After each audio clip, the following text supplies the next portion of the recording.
A Huawei executive has claimed that no one would ever need more than 4 gigabytes of RAM for their device, reminiscent of when Bill Gates, the founder of Microsoft, is alleged to have said that 640K is enough RAM for anybody.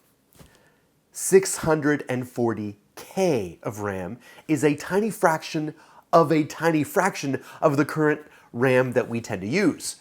That's sort of like saying you're gonna power your car via a donkey.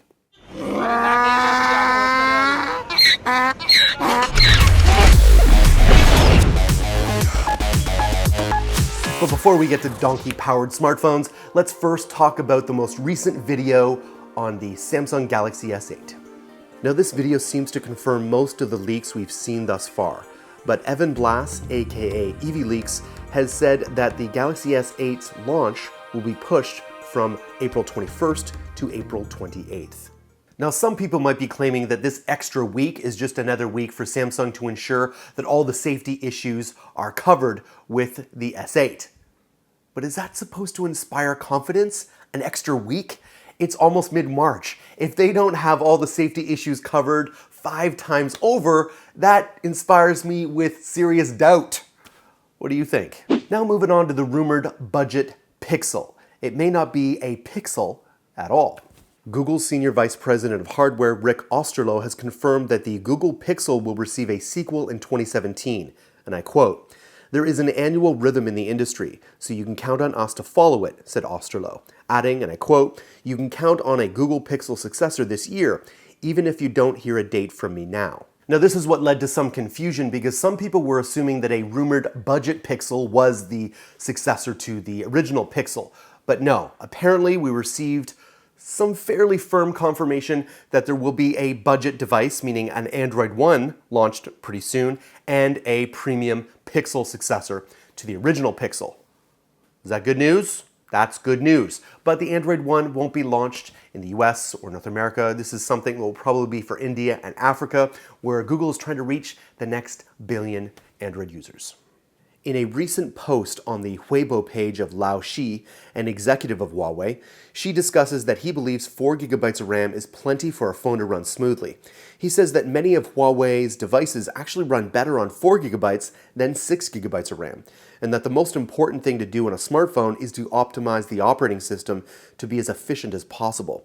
She cites Apple's iPhone, noting that iOS doesn't need a huge amount of RAM to run smoothly, and that the company has simply optimized the OS to work fantastically with smaller amounts of available memory.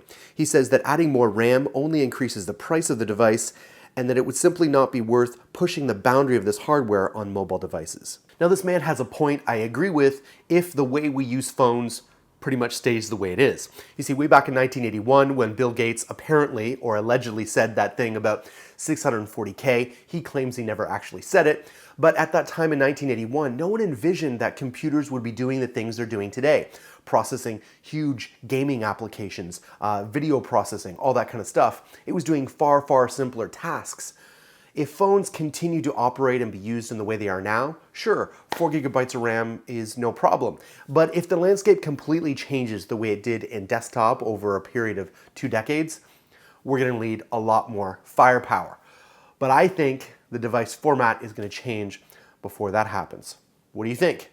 Let me know in the comments below. But wait, we're not quite done because I know you battery geeks are going to love this news. There has been significant or potentially significant battery innovation going on by the man who invented lithium-ion batteries. Meet John B. Goodenough. Yes, his name is actually Goodenough. And despite being 94 years young, he is the co-inventor of the lithium-ion battery as we know it, and is still working hard.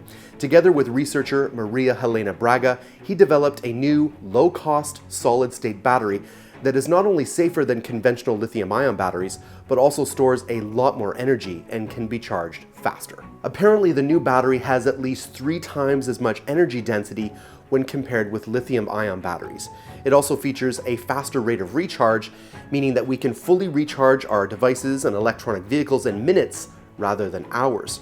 Once more, it allows for a greater number of charging and discharging cycles, so the battery should last a lot longer. Now, before you get too excited, please know that this is still in the very early stages of development. It'll be a while before it actually comes to market, but I know battery innovation makes a geek happy.